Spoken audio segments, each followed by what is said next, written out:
Take it out to the garden. Scott is out there with Dave, and it looks like he's put you to work, Scott. April, this is the one thing I like to use to get rid of weeds. You can buy this thing at Home Depot, and you attach a propane bottle so it shoots out fire, and then you can burn the weeds. Dave turned me on to this, so I actually enjoy doing that. But let's go over to Dave. He's got some other ideas you for know us. what? The only reason you enjoy doing it is because it's more fun than reaching over and pulling them up. But here's one thing about it. It's all dog friendly, you know, and pet friendly. So that's one reason I utilize only organic type techniques to take care of my weeds. No glyphosates, no type of pre-emergence, and that's Jack Dog right there. Jack Dog. Yeah, he's a good dog. So another way, of course, is mechanical means, and just so sharpened shovels go a long ways towards just knocking them down. Yeah. Folks, if you don't get them out there right now, what's going to happen for the next 2, 3, 4 years? These weeds are going to go ahead and flower, turn to seed. Is this year worse than others? Oh yeah, because we've got those rains that have spaced out. We haven't had this in the last couple of weeks. In fact, April's just talking about more rain.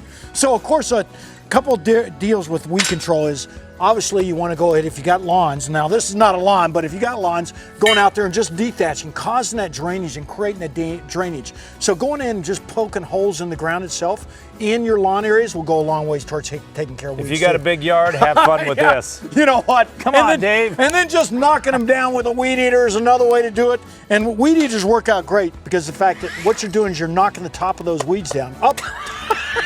There you go. You know what? It hasn't been a good morning for the garden guy. Hey, come on. Bobby, my truck, you haven't heard Scotty. The cops showed up earlier. My truck got sideswiped on the way to the studio today. You're kidding. No, and then of course this happens. Did they take off? Yeah, no, they already called me, so we're going to see what happens. So that's another story. Another way to do it.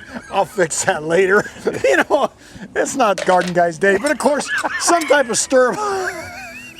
You okay? Yeah, that's just Should I bring the oxygen You now? of all people. Okay, they just gave me the 1 minute mark. Of course, some type of stir type hole works out fantastic. Bobby, go over to our 10% vinegar, some 10% vinegar with a little bit of Dawn dishwashing soap. If you don't want to take them out mechanically, spraying them with that goes a long ways toward taking care of weeds. They got them at summer winds, lots of mulch on top of the ground, or something to cover at least 4 inches thick. Okay. So what happens is if you don't have it, granted, it's not thick enough, sunlight hits the soil, invariably it starts coming up. Cardboard works out great. Last but not least, some type of living type mulch, you know, some watermelons or pumpkins or anything along those lines that cover the ground, that don't allow that sunlight to actually hit the ground, go a long ways. And those are the types of things we plant this time of year. Go ahead. So you want me to cover my whole lawn with cardboard? You betcha, buddy. It works out great. You know, it's the garden guy's way of doing things. I bet. That's the country way. That's why your weed eater falls apart.